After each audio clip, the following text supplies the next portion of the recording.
Está por concluir el ciclo escolar y yo quiero despedirme de ustedes agradeciéndoles por su apoyo.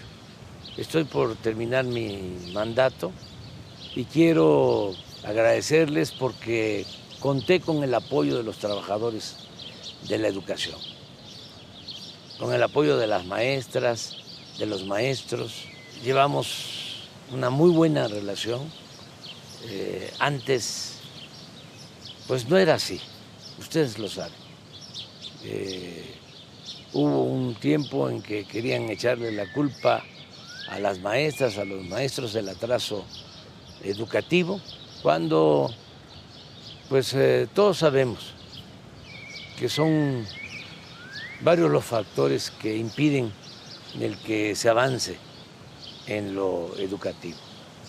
Tiene que ver desde la condición económica, social de los padres, que los niños no tienen la posibilidad de ir con alimentación a la escuela, tiene que ver con el abandono de la escuela, con la deserción, porque tienen que trabajar los niños, tienen que ayudar a sus padres y una serie de factores. Sin embargo, antes, cuando tenían en la mira la privatización de la educación, se echó a andar una campaña de desprestigio en contra de nuestras maestras, de nuestros maestros, ¿no? Que no daban clases, que llegaban los martes y se iban los jueves. Bueno, yo estoy terminando mi gobierno y hemos llevado muy buena relación, de respeto. ¿Cómo vamos a hablar mal de nuestras maestras, de nuestros maestros, si lo que somos se lo debemos a nuestras maestras, a nuestros maestros? Lo que yo soy se lo debo, bueno, en la primaria a la afinada Guadalupe Antonio, que me dio sexto año. No se me va a olvidar nunca. Y en la secundaria, ¿cómo se me va a olvidar? Todavía vive mi maestro, Rodolfo Lara Laguna. Excepcional, extraordinario, porque nos daba civismo. Y usábamos un libro que se llamaba El Buen Ciudadano. Bueno, ese maestro fue el que me impulsó mucho, me orientó para que yo tomara el camino del conocimiento de las ciencias sociales. Nos contaba cosas extraordinarias. Ya lo he escrito en un libro. Cuando llegó el presidente Kennedy con su esposa Jacqueline a México, era presidente de la República Adolfo López Mateos, pero los estadounidenses acababan de invadir Cuba y había manifestaciones y mi maestro participaba en estas manifestaciones y nos contaba en clases de que coreaban: Kennedy no, Jacqueline sí. Imagínense, yo estaba en segundo, en tercero de secundaria. Luego, mi maestro era asesor en el movimiento estudiantil del 68 y me tocó verlo en huelga de hambre, un luchador social. Y bueno, en la prepa, muy buenas maestras, maestros, textos que me fueron formando. Luego en la universidad, en la UNAM, ¿cómo voy a olvidar a mis maestras, a mis maestros? Así me fui formando. Siempre he pensado que uno tiene dos fuentes de conocimiento y se forma uno de esas dos influencias que son fundamentales, importantes. Una es la familia, que es importantísima. La familia, sobre todo la familia nuestra, la familia mexicana, que es la principal institución de seguridad social, y eso es muy fraterna, amorosa nuestra familia. Ya ven cómo siempre queremos estar juntos, no es, con todo respeto, como sucede en otros países, que los hijos van creciendo, van llegando a la adolescencia y ya quieren los padres que abandonen la casa. Aquí no, por eso hasta abusan, no se quieren ir. Pero bueno, la familia, en el sentido amplio y moderno de la familia. Y lo segundo, la escuela. Por eso estaba equivocada la política neoliberal en lo educativo, planteando la privatización, los exámenes de admisión, rechazando a los jóvenes que querían estudiar. Es preferible tener a los jóvenes en la escuela que tenerlos en la calle. Yo tengo la dicha enorme de que se entregan 12 millones de becas a estudiantes de familias pobres, desde preescolar hasta el nivel profesional y de posgrado. 12 millones de becas, como nunca se había hecho esto. Entonces, la escuela es importantísima para los jóvenes. Hablando de las becas, todos los que estudian nivel medio superior en escuelas públicas tienen su beca. Estamos hablando como de 5 o 6 millones de estudiantes. Es la edad de la adolescencia la más riesgosa porque es cuando hay más inquietud y también es cuando tenemos que cuidar que no haya deserción escolar, que no abandonen la escuela los jóvenes. Entonces, con las becas hemos logrado reducir la deserción escolar en este nivel, lo que tiene relación con bachilleres, con las escuelas preparatorias. Hemos estado atendiendo este nivel de escolaridad y las maestras, los maestros nos ayudan mucho. Imagínense un joven que no tiene posibilidad de estudiar porque no tiene para pagar una colegiatura. Yo no estoy en contra de la educación privada. El que tiene para pagar una colegiatura tiene el derecho, lo puede hacer. Pero el Estado está obligado a garantizar la educación pública gratuita de calidad en todos los niveles de escolaridad. Pero imaginemos lo que querían hacer, que estudiara el que tuviese para pagar colegiatura. ¿Qué pasaba con los jóvenes? Pues los dejaban en el desamparo y eran susceptibles de ser enganchados por la delincuencia, se los llevaban a los jóvenes y todavía de manera despectiva les llamaban ninis, de manera discriminatoria, que ni estudian ni trabajan, no hacían nada por los jóvenes, pero sí los discriminaban. ¿Por qué es importante la escuela? Porque puede haber problemas hasta en la familia, pero se va a la escuela y ahí se convive con otros alumnos.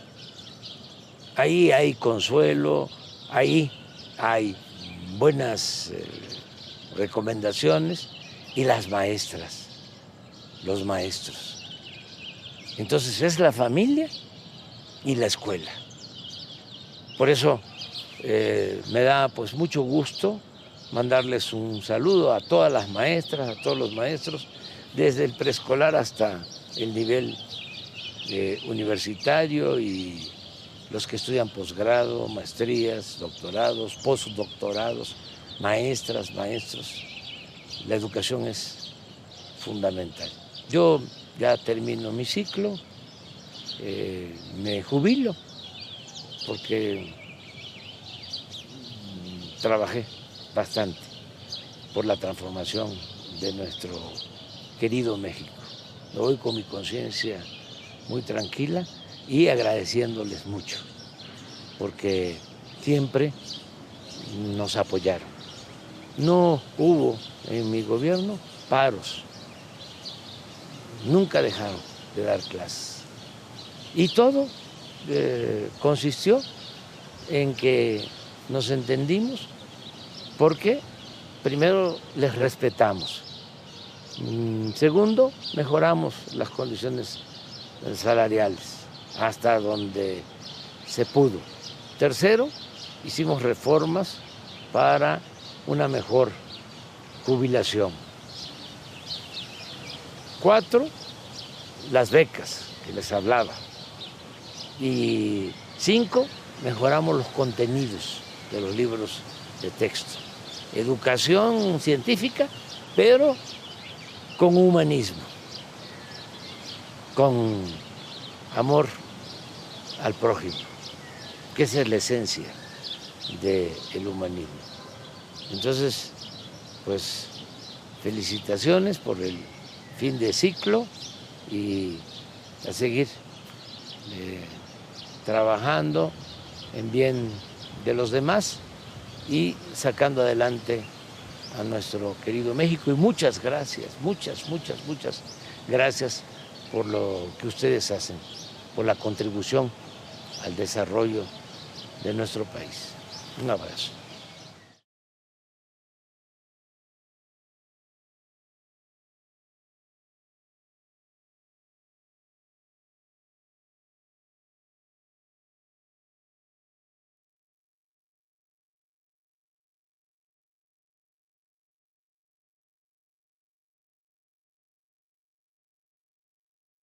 Estimadas maestras, directoras y supervisoras, estimados maestros, directores y supervisores, es un placer saludarlos desde la Escuela Secundaria Federal número 25, Benito Juárez García, en el municipio de Palenque, Chiapas, en el marco del taller intensivo de formación continua para docentes, con el que culminamos el ciclo escolar 2023-2024.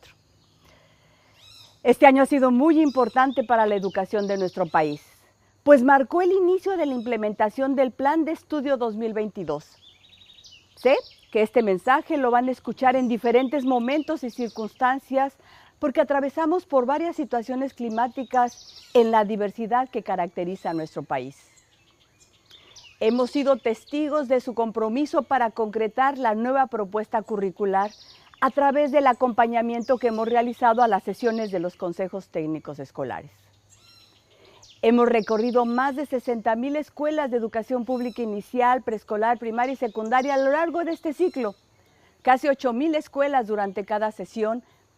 Sepan ustedes que hemos tomado en cuenta y sistematizado sus apreciaciones y opiniones de todo lo que discuten en los colectivos escolares.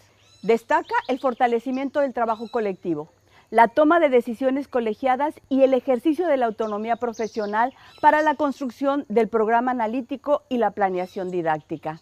Algunos de los elementos que los colectivos docentes consideran necesario profundizar son la evaluación formativa, la función y el propósito de los ejes articuladores, el proceso de contextualización de los contenidos que atiendan a la diversidad de cada comunidad y la distribución de los contenidos a lo largo del ciclo escolar.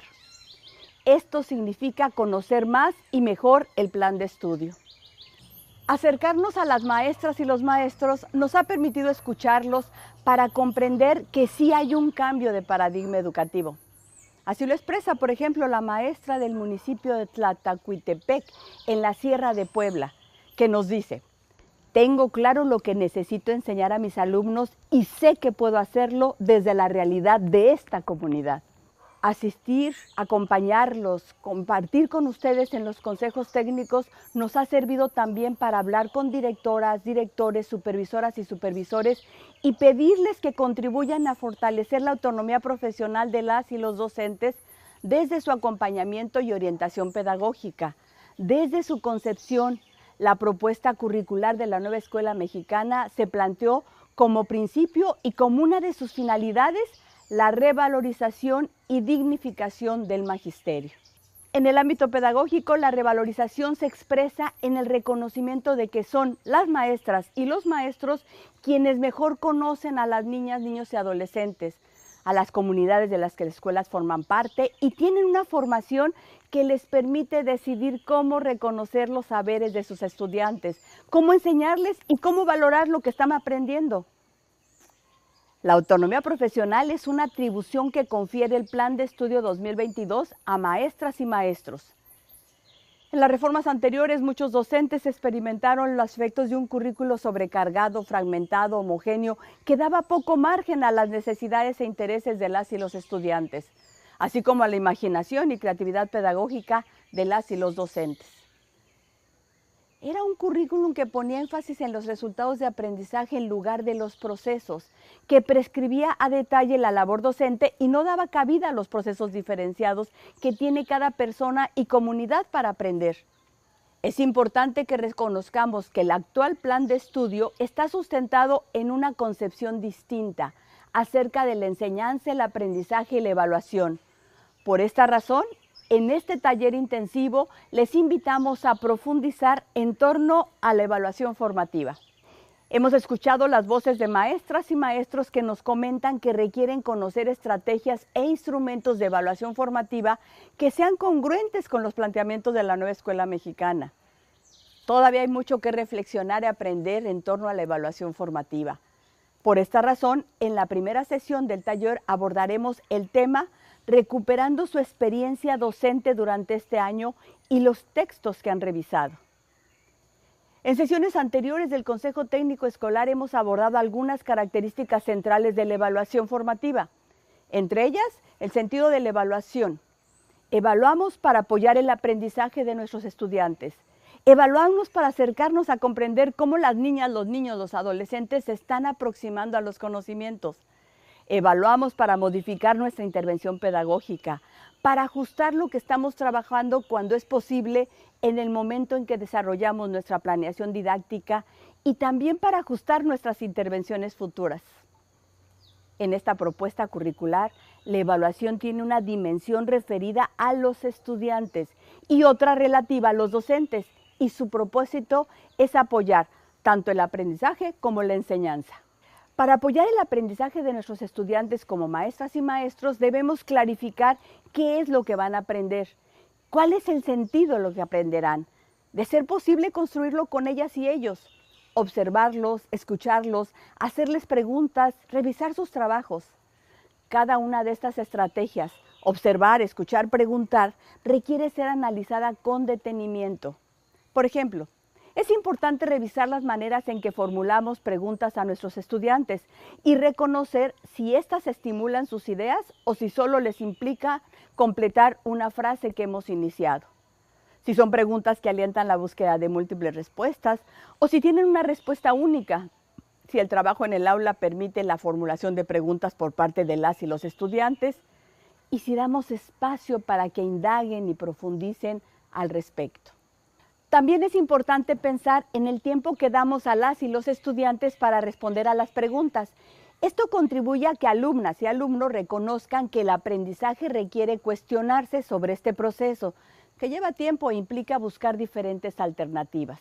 El trabajo por proyectos que han impulsado en sus escuelas ha supuesto un cambio fundamental en las maneras en que nos acercamos al conocimiento. Los proyectos fortalecen la participación de los estudiantes, el diálogo y la colaboración, situaciones que son igualmente importantes para los procesos de evaluación. Les invito a que en este taller compartan con su colectivo las experiencias de evaluación formativa que han desarrollado y las analicen críticamente para identificar formas de mejorarlas. La segunda sesión de este taller intensivo está destinada a reflexionar en torno a la interculturalidad crítica. La interculturalidad crítica es un eje articulador y en este sentido es un tema de relevancia social que atraviesa todo el currículo. Nos brinda una perspectiva ética para aproximarnos a los contenidos y nos exige analizar la realidad con una mirada crítica para encontrar situaciones de enseñanza que permitan a niñas, niños y adolescentes otorgar un significado personal a lo que aprenden. Los invitamos a comparar la perspectiva de la interculturalidad crítica en la nueva escuela mexicana con otros enfoques de interculturalidad y reconocer los desafíos que implica comprometerse con esta perspectiva que nos mueve a analizar, como parte del trabajo pedagógico, las relaciones en el aula, la escuela, la comunidad y el entorno, para reconocer diferentes expresiones de la diversidad y apreciarlas como riqueza. Se trata de analizar críticamente las relaciones sociales para identificar a los grupos que no son considerados, que no son escuchados o a quienes no hemos dado oportunidad de expresar su identidad, saberes, lengua o cultura. Esta perspectiva nos obliga a buscar estrategias para cuestionar y evitar actitudes discriminatorias o racistas.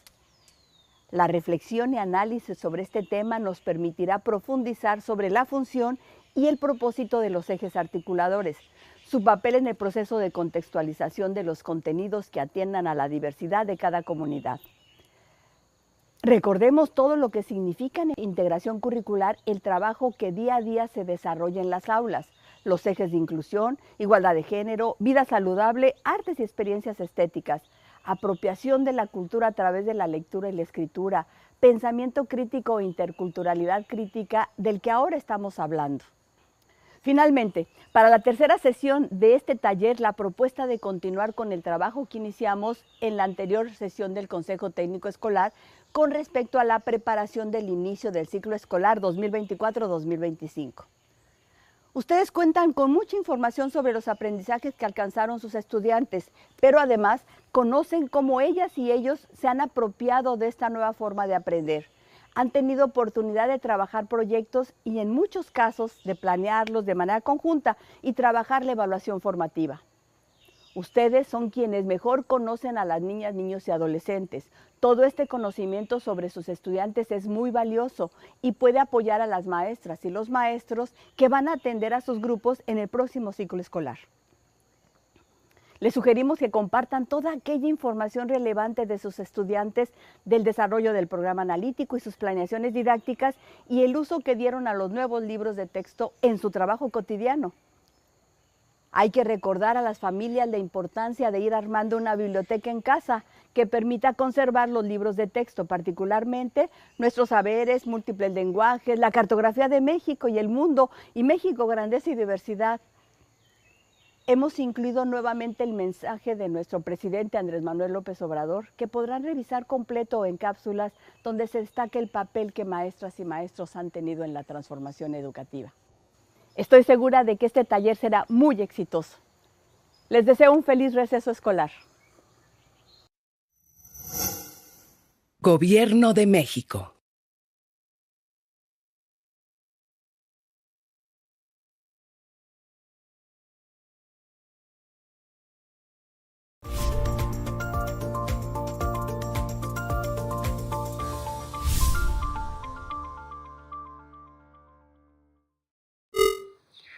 Estimados maestros, qué gusto poder estar esta mañana con ustedes. Me acompaña en esta conversación una querida compañera, la maestra Claudia Bataller, que tiene mucha experiencia en trabajo con maestros también. De hecho, ha estado en algún tiempo en lo que en su momento fue la Dirección General de Educación Superior para Maestros, hoy de GESUM. Y es un placer poder compartir con ella para poder conversar sobre un tema que es muy complejo, pero que seguramente está despertando mucho interés en el trabajo que tenemos que hacer en adelante en el plan de estudios, que es la evaluación formativa. Claudia, buenos días, espero que estemos muy bien. Ay, muchas gracias, Ángel, por la invitación. La verdad es que me da mucho gusto poder compartir contigo algunas ideas y algunos comentarios sobre lo que tiene que ver con evaluación formativa, que es el tema que nos reúne el día de hoy aquí. ¿Qué significa que los maestros tengamos que enfrentar la tarea de evaluación formativa ahora como actividad principal en las tareas dentro del marco de la complejidad de tareas de evaluación, pero ¿a qué nos vamos a enfrentar? ¿Qué problemas vamos a tener cuando intentemos realizar la evaluación formativa? ¿Cómo lo ves, Claudia? No, pues lo veo, parece que es un tema que se ha comentado mucho, que los maestros conocen, que identificamos, pero que en el momento en que lo vemos ya como un apartado protagónico del nuevo modelo educativo, pues entonces ahí es donde tenemos que ver realmente cuáles son sus alcances, cuáles son sus limitaciones y qué dificultades va a presentar la implementación que se haga con él, ¿no? Entonces yo creo que sí hay que pensarlo en voz alta, comentarlo y seguramente lo que comentaremos aquí, lo que digamos aquí, pues va a ser también pensado y sentido por los maestros.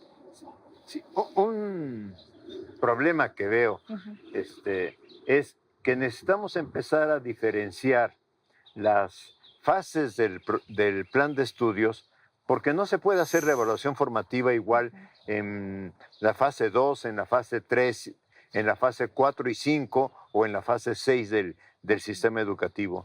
No sé si tengas alguna reflexión que ayude a los maestros a decir, a ver,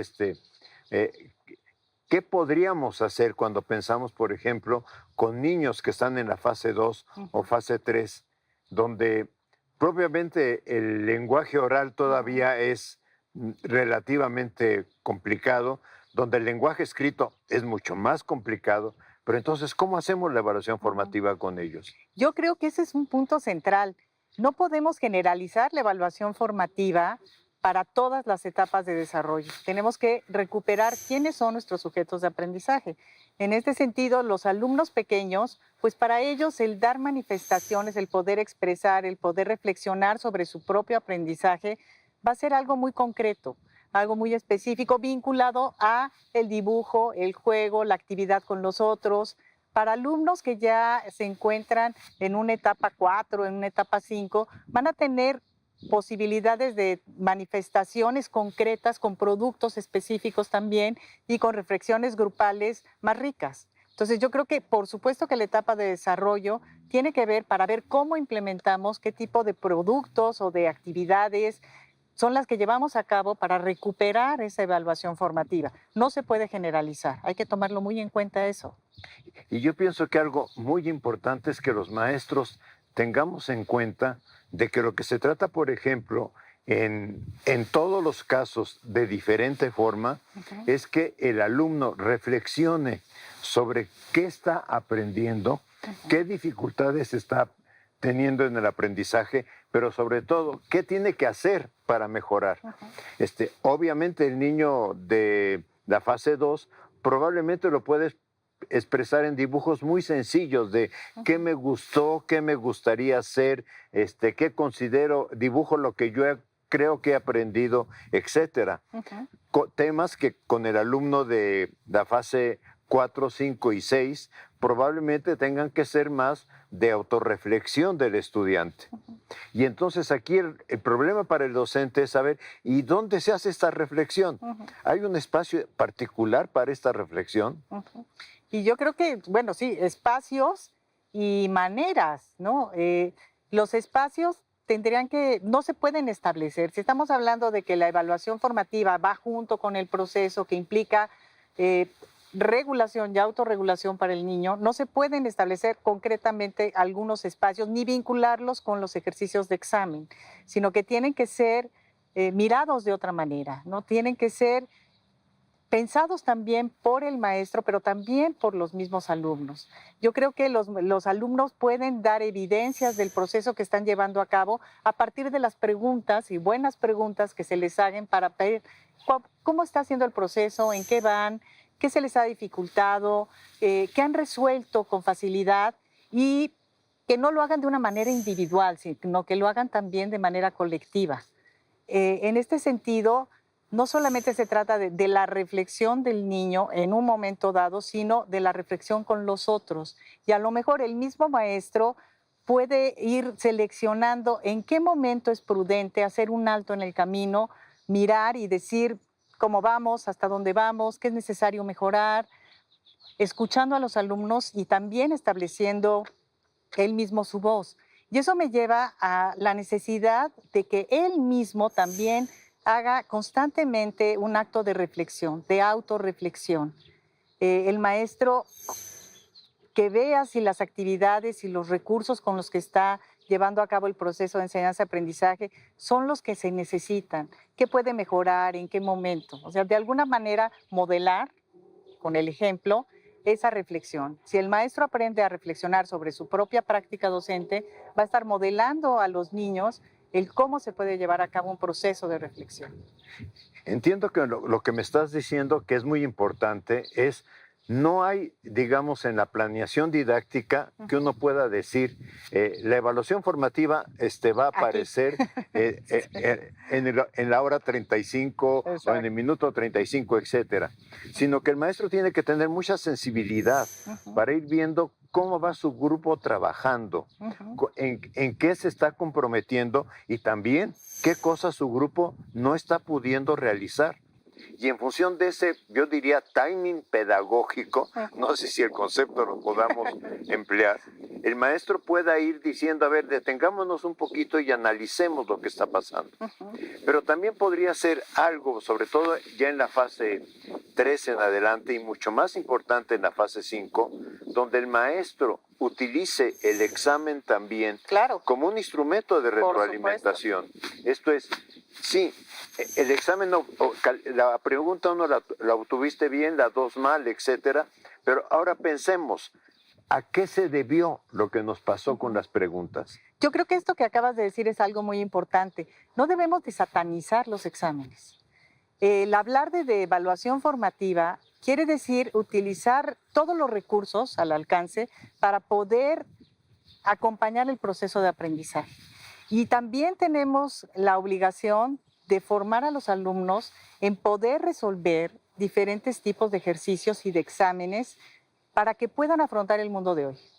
O sea, es importante, de acuerdo a la etapa de desarrollo, no le vas a poner a un niño de la fase 3 a que resuelva un examen estandarizado, ¿verdad? Pero a lo mejor alumnos ya de fases superiores sí deben de conocer esos instrumentos, saber cómo manejarlos, acompañarlos en que sepan responderlos. Y puede formar la retroalimentación de ese tipo de pruebas, podrían formar parte de la evaluación formativa. El cómo reflexiono contigo, qué te hizo sentir, inclusive el miedo que se le tiene al examen, se podría acompañar y podríamos formar para ir reduciendo ese tipo de actitudes y de emociones que se tienen cuando se enfrentan hacia pruebas o hacia retos que implican a lo mejor mayor formalidad, ¿no? Yo pienso que le estamos dando un tip muy importante a maestros y maestras. Esto es, la evaluación formativa solamente puede existir si el alumno se compromete a hacer una reflexión. Claro que para que el alumno se comprometa a hacer una reflexión sobre su aprendizaje, requerimos también que el maestro tenga la disposición a reflexionar, tenga la disposición a saber que a veces propusimos una actividad y no funcionó, y de alguna forma el no funcionó significa ¿y qué otras cosas podemos hacer? ¿O qué cosas podemos hacer con determinado alumno en virtud de que estamos viendo que no está avanzando al ritmo que nosotros quisiéramos? Pero tiene otro tema importante, que es la evaluación formativa mira el proceso, no mira tanto el resultado. Exacto. Sí, eso es algo muy importante. Vida Tardif, una de las cuestiones que ha escrito relacionadas con la educación, es que deberíamos de contemplarla no como una fotografía estática, sino como un video. Y esto se refiere a lo que tú mencionas de proceso. En el video tú ves lo que acontece en un lapso de tiempo, no es un resultado específico. Y creo que esa analogía nos sirve para poder comprender de mejor forma lo que es la evaluación formativa. Y ahora tenemos un problema, o un problemota muy grande, porque resulta que conforme avanzó la escolaridad, el niño fue aprendiendo que lo más importante en la escuela era llegar con una buena calificación a la casa. El número. El número. Y aunque hagamos rúbricas, aunque hagamos cualquier otro instrumento, al final todo lo traducimos a, bueno, ¿y cuánto me saqué? Y le enseñamos al niño desde preescolar que hay estrellitas para la frente. Y luego le vamos enseñando de alguna manera durante toda su escolaridad. Tú obtienes un número y ese número te dice que es buen alumno o que eres mal alumno. Y los padres de familia y los medios de comunicación y las asociaciones civiles están esperando, parece que de la escuela que dé más números y mejores números, que preocuparse por qué procesos de aprendizaje tienen sus niños. Totalmente, existe esta mentalidad numérica. Alumnos de 6 y de 7 están en peligro, ¿no? Alumnos de 8, 9 y 10, entonces pueden ser considerados como buenos alumnos. Entonces, eso es una perversión, porque acabas preocupándote por si vas a tener 8, 9 o 10, ya no por cómo estás aprendiendo o qué estás aprendiendo, sino el número. Pero no solamente es el alumno, que el alumno en el momento en que ya identifica el papel que tiene, el número y la calificación, te pregunta, ¿y cuánto me saqué? ¿Y esto cuánto va a valer? Esto cuenta para la calificación. Desde chiquititos ya empiezan a entrar en esta dinámica, pero no solamente el alumno, sino también el maestro. ¿De qué manera voy a traducir en un número lo que estoy viendo en este alumno o alumna? ¿En qué momento voy a decir, lo voy a traducir en qué? ¿En un 8, en un 9 o realmente va a tener un 10? ¿O quiénes van a ser mis alumnos que tengan un 10? Esta equivalencia entre un aspecto tan formativo, tan importante y tan socializado, relacionado con números, pues cuesta mucho trabajo, ¿no? Entonces, y la sociedad también, los padres de familia es, ¿en qué momento te sacaste 9, 10? Vamos a dar recompensa, vamos al cine, vamos a tener tal premio, ¿no? Y ¿en qué momento realmente no? Me temo que no vas a poder salir a jugar el día de hoy. ¿No? Vamos a ver si la calificación empieza a mejorar y entonces hablaremos de permisos y salidas. Cuando la educación debería de estar en otro lado, ¿no? Sí enseñar a tener determinados rendimientos, pero distinguirlos. ¿En qué momento estoy hablando de estos resultados y qué papel juegan? Inclusive enseñarles a perder los miedos ante los resultados, ¿no? Entonces, yo creo que son temas que hay que reflexionar, que hay que poner en la mesa y que deben de estar presentes en esta autonomía que se le está dando el maestro para la toma de decisiones en el proceso que él está conduciendo, ¿no? Sí, yo creo que esto es fundamental. O sea, necesitamos que cambie el maestro, pero también necesitamos que cambie el alumno. O sea, que el alumno diga, voy a la escuela a aprender, no voy a obtener una calificación. Pero el otro problema que tiene la escuela es que también necesitamos que los padres de familia, que los medios de comunicación, que la sociedad amplia esté preguntándose, y ahora en nuestras escuelas, ¿qué están aprendiendo los niños? Claudia, creo que ha sido una conversación maravillosa. Espero que para nuestros compañeros maestros y maestras tenga alguna utilidad. Nos da mucho gusto, me da gusto saludarte, pero nos da mucho gusto saludar a los maestros y maestras por este medio. Claro que sí, y una invitación a seguir pensando sobre este tema. Muchas gracias.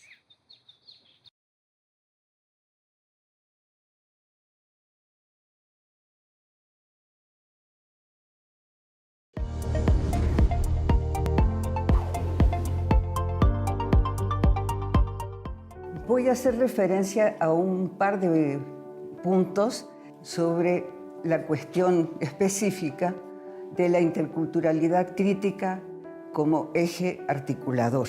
Entre las páginas 89 y 90 del plan de estudios se consigna que el ejercicio del derecho a la educación se expresa en una escuela que forme ciudadanas y ciudadanos para vivir y convivir en una sociedad democrática que se caracterice por el ejercicio activo de las libertades individuales, el respeto al orden legal justo, la autodeterminación y participación de las comunidades en el debate público para dialogar con otras ciudadanías desde una perspectiva territorial con miras a transformar la realidad.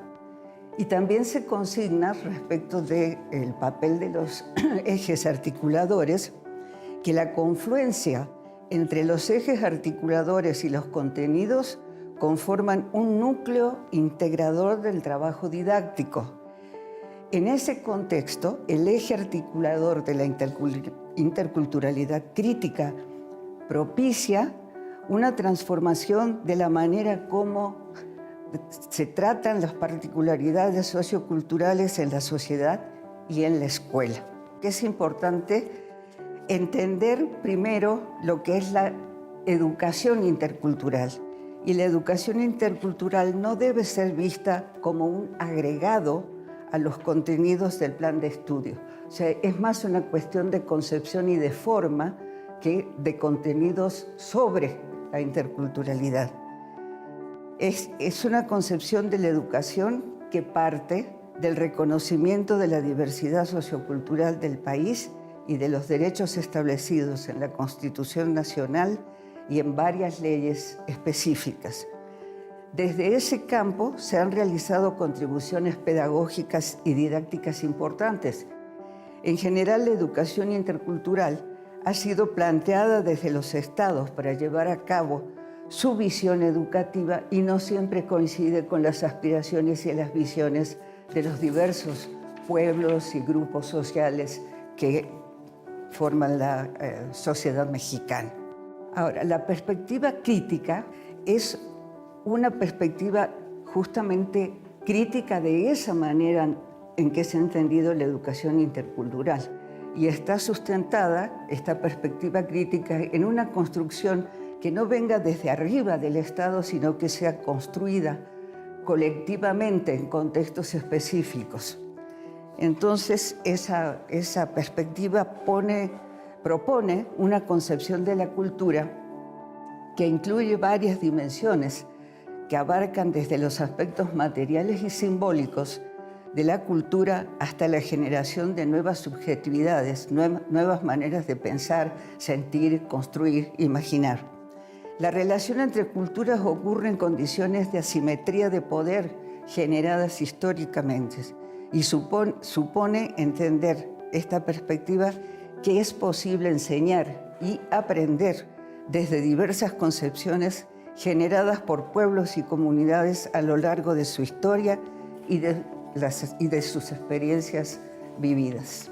La importancia de incluir el eje articulador de la interculturalidad crítica en el plan de estudio y en las prácticas cotidianas de la escuela se refiere a que esta perspectiva propicia el reconocimiento, el respeto e inclusión didáctica de la diversidad sociocultural en el contexto de la escuela.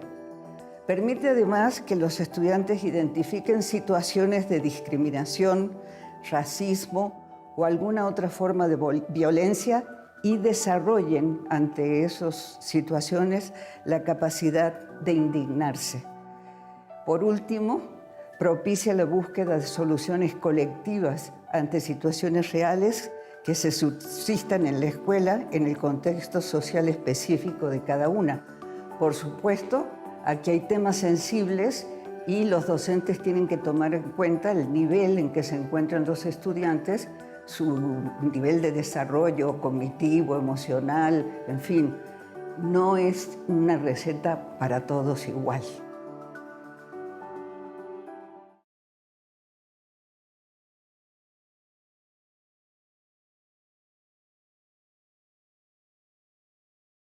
Plan de estudio para la educación preescolar, primaria y secundaria.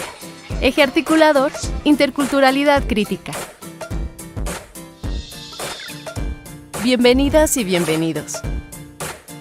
Desde las aulas, cómo generar empatía hacia los demás para reconocer nuestras diferencias y comprender que somos parte de un todo. La interculturalidad crítica es el sentido que niñas, niños y adolescentes pueden desarrollar para reconocer que si se mira y se trata a las personas por diferencias de género, etnia, clase, sexo, lengua, cultura y capacidades personales, se propicia un entorno de desigualdad que demerita la convivencia respetuosa. Cambiar estas actitudes les permite reconocer sus diferencias sin prejuicios ni exclusiones. La incorporación de este eje en los campos formativos propicia una formación incluyente, igualitaria y democrática. Veamos algunos ejemplos que puedes integrar en el desarrollo de proyectos para promover acciones que favorezcan la interculturalidad crítica, adecuarlos al nivel que impartas y sumarlos a los que ya conoces.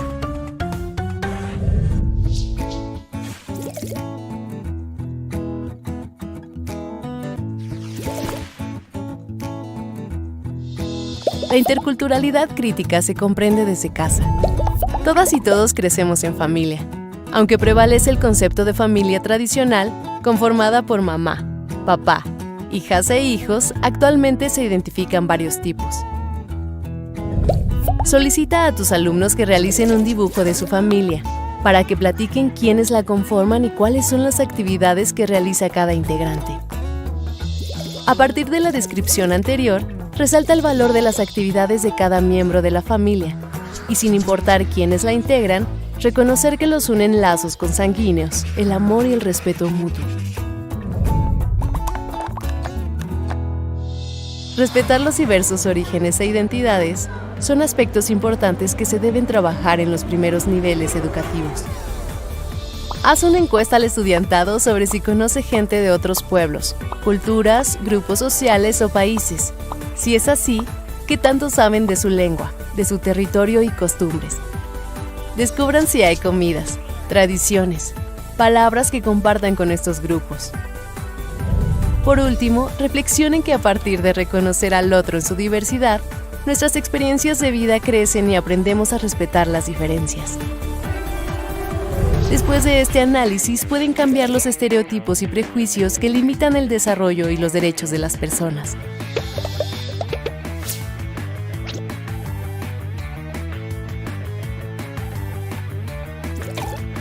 Utiliza metodologías que les permita escuchar y participar activamente a niñas, niños y adolescentes. Invita a las y los estudiantes a completar un listado de oraciones relacionadas con valores inclusivos.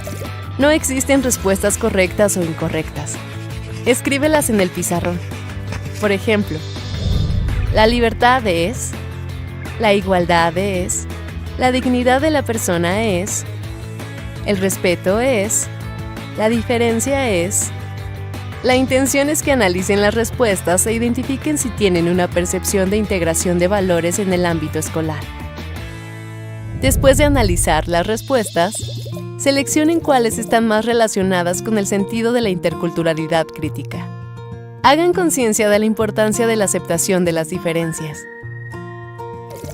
La actividad busca compartir los valores individuales y conocer la opinión de las y los demás. La incorporación del eje articulador interculturalidad crítica en las tareas que se realizan en el aula permite que niñas, niños y adolescentes desarrollen una ética cimentada en valores como el reconocimiento, el respeto a la dignidad de la persona, la inclusión y la aceptación de la diversidad. Así se pueden generar relaciones más igualitarias en los ámbitos de desarrollo de las y los estudiantes. Recuerda que puedes revisar los 7 ejes articuladores en los videos que hemos creado para ti.